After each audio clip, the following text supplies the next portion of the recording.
Welcome, my love light lifers. Today we are talking about creating your reality. And how do you create your reality if you are facing your reality? Can't, right? We're going to talk about it just now.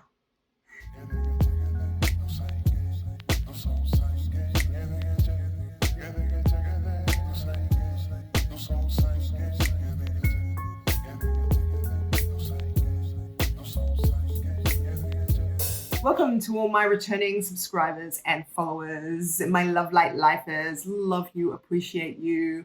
And if you're here for the first time, I still appreciate you. Got lots of love for you too. So stick around, hit the subscribe button if you want to hang out, or the follow button, whichever you prefer, wherever you're at, do that. And we're going to talk about how can you be creating your reality if you are facing reality. So this is a really good one. And when I started to explore this particular concept, it was something that I found really interesting because of the fact that I've never been one to really face reality. I spent a lot of my life having people telling me that I needed to face reality. And the first time that somebody said to me, don't face reality, create it. It's like you can't create something different if you're giving your attention to what is. And I went, that makes so much sense. And I was pretty excited about it because what it basically means is as we are exploring the law of attraction and we start to realize that what we focus on is what we manifest, we start to realize that we can't look at our empty bank and face the reality that we are broke if we want to be rich. If we want to have a big bank balance, we've got to forget. I mean, sometimes you can sort of trick yourself into believing that your bank balance is where you want it to be, but chances are it's not going to be a huge shift because it's too hard for us to go from the vibration of lack to the vibration of abundance all in one go.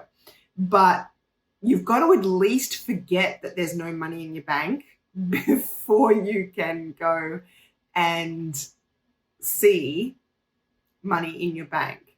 So you've got to shift off of the fact that, okay, I've got $0 in my bank, and shift onto a place that makes you feel abundant. So you can spend your last dime, but if you're not spending it in a way that you feel will make you money, you will start to feel very, very lackful. Unless you can actually believe that there's money coming in and that money is going to be substantial, then you're going to just feel that lack and you're going to keep going back there. And it doesn't matter what you do. I've spoken before about that specific time in my life where I clicked on that I had this thought that used to come into my head every time I got paid. And I never knew it was there. It had become like second nature to me. It had become first nature to me. I didn't even realize I was having this thought. And the thought was, it's not enough.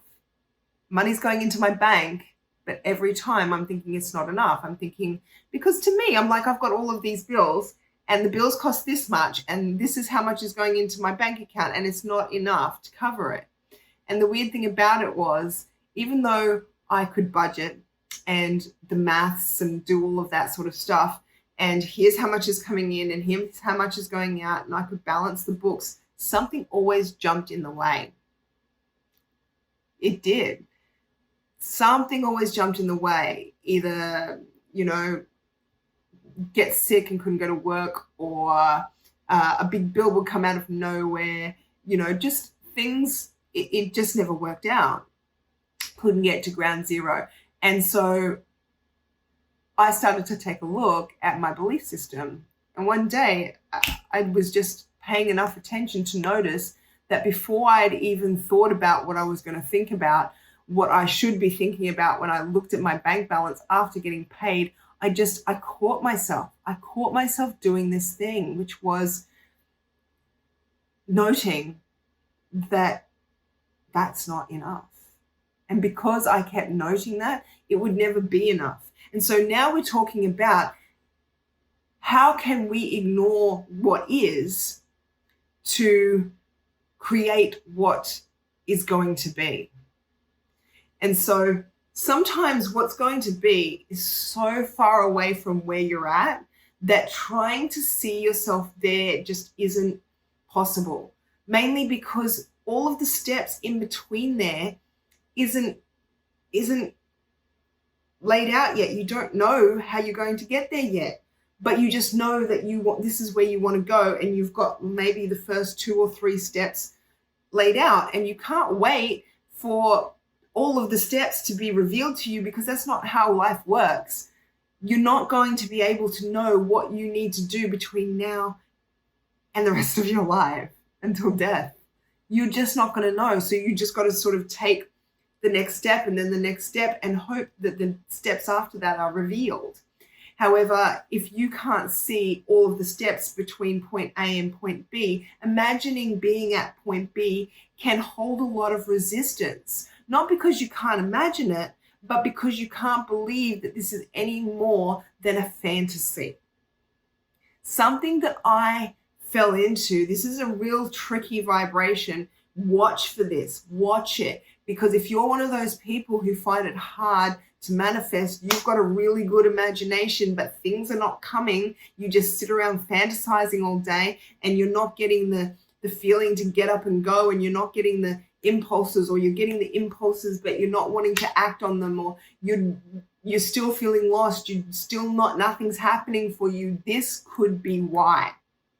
If you're trying to manifest through visualization and imagination, if you are feeling like what you're doing is a fantasy, in other words, if you are fantasizing to get away from your crap life, it's not working. It's probably doing you some positivity in the sense that it gives you a little bit of relief, but not enough for you to actually manifest the kind of things that are way up here, okay, that you're really wanting. It's like, I don't just want a raise in my crap job. I want the job of my dreams where I make millions of dollars. I want to be a superstar, whatever it is that you want to be and do and have. Those sort of dreams kind of happen not because you are fantasizing about them, but because you're taking action. But you can only take action when you see the next step. And the only way you're going to see the next step is to believe that the next step is there and that you are on the path to where you're going to, not that your life is shit. Okay? That your life is good and it's going in a positive place. Not I have to fantasize to get away from what crap is going on in my life. This is what you want to make sure. Have a good, deep, dark look at your visualizations and your imaginations. And when you are thinking about these things, when you're imagining these things, are they fantasies to you, or are they plans? Is it, I wonder how this is going to happen, or let's try and think about ways that we can make this happen, or what are some of the wonderful scenarios that might happen? Or are you just thinking, I'm going to fantasize about this thing because I feel better than when I look at reality? It's a hard pinpoint to pin, but once you pin it, it will make so much difference, like 100% difference, promise. Take a good look, and it's a feeling that you're looking for. Look for that feeling where you don't believe it's going to come true, but you fantasize about it because what's true isn't what you want. So just be careful there. We are not facing reality. We're creating it. And I hope you've enjoyed today's video. I will see you tomorrow. Don't forget to like, share, subscribe, hit the thumbs up if you enjoyed this video. And I'll see you tomorrow.